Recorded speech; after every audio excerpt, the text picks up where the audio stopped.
여러분 안녕하십니까? 오늘도 살짝쿵 인사를 드려보고 있는 크립토 마토.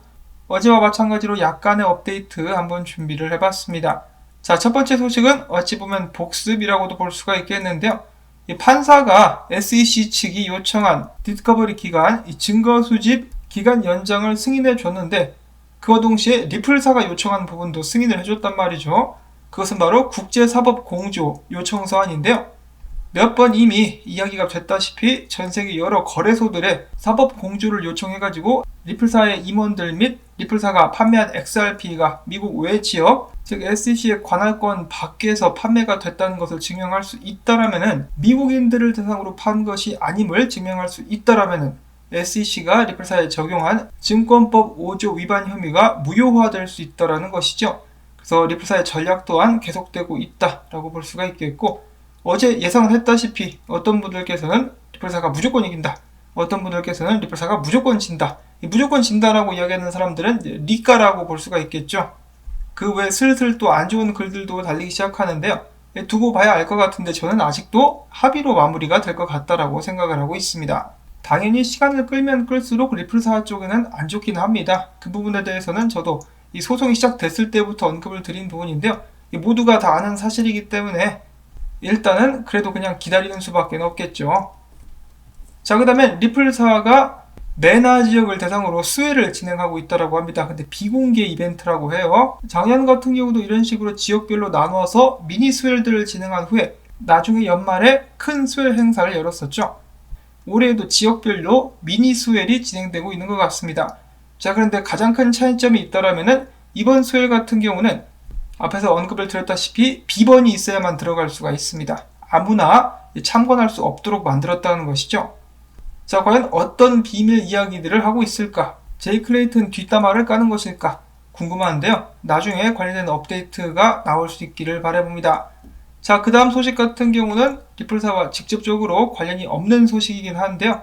리플사의 목표죠. 국제 결제라고 볼 수가 있겠는데 그 분야에 계속해서 속속들이 라이벌들이 등장하고 있습니다. 이번에는 전 페이팔 직원을 필두로 해가지고 알고랜드에서 탈중앙화된 국제 결제 네트워크가 출시됐다고 합니다. 일단 이 네트워크를 개발한 회사의 이름은 식스클로버스라는 회사이고요. 이들은 최근 은행, 가맹점, 결제 업체들을 연결하는 스위프트를 대체하기 위한 새로운 네트워크를 내놨는데 이름이 래핏입니다. 엑스래핏이랑 비슷하죠. 이름만 비슷한데요. 이 네트워크 같은 경우는 법정화폐뿐만 아니라 암호화폐들도 지원을 한다고 합니다. 그리고 USDC를 활용한 P2P 거래를 지원하며 초당 무려 46,000건의 트랜잭션을 처리할 수 있는 것으로 알려졌습니다. 그리고 여기가 식스클로버스 홈페이지인데요. CEO 같은 경우는 거의 15년 동안을 결제 분야에서 일을 했었던 경력을 가지고 있고요.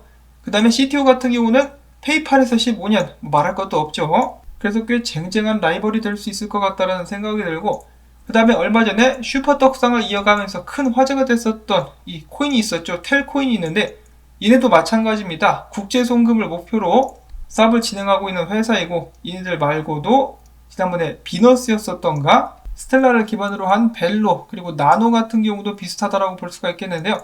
국제 송금 분야에 아무래도 먹을 것이 많기 때문에 저마다 많은 회사들이 몰려들고 있는 상황입니다. 리플사 같은 경우는 가장 먼저 이 자리를 선점을 했었는데 지금은 좀 약간은 이 소송 문제와 더불어가지고 발전이 더뎌지고 있는 상황. 그래도 메나 지역과 아시아 지역에서는 아직도 잘 나간다라고 하니까요. 계속해서 좀 선전을 해볼 수 있기를 바라봅니다. 자, 아무튼 이런 라이벌들이 있어가지고 잠깐 소개를 드렸었고, 자, 그 다음에는 많은 사람들이 스파크 토큰 에어드랍을 기다리고 있죠. 거의 다 왔습니다. 조만간에 에어드랍이 진행될 것으로 기대를 해볼 수가 있겠는데요. 자, 여러 거래소에서 이 에어드랍을 지원을 했었습니다.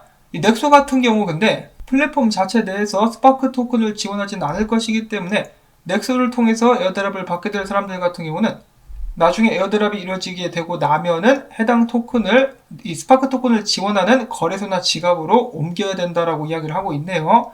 그 외에 다른 거래소들, 국내 거래소들 같은 경우는 지원을 할지 안 할지 제가 100% 장담은 못 하겠는데 그래도 거래소 내에서는 이 거래가 진행되지 않을까 싶어요.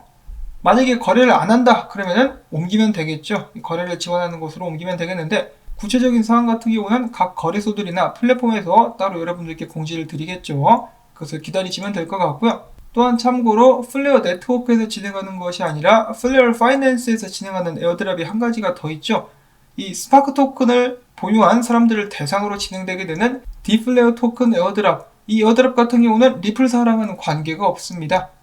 그래도 받고 싶으신 분들께서는 나중에 스파크 토큰 에어드랍이 되고 난 후에 스파크 토큰을 디플레어 토큰 에어드랍을 지원하는 거래소로 옮기시면 되겠습니다. 어떤 거래소에서 디플레어 토큰 에어드랍을 지원을 하는가? 그거는 플레어 파이낸스 홈페이지 가셔서 찾아보셔야 될 것 같은데요. 기본적으로 비트루랑 업홀드는 지원을 하는 것으로 알고 있습니다.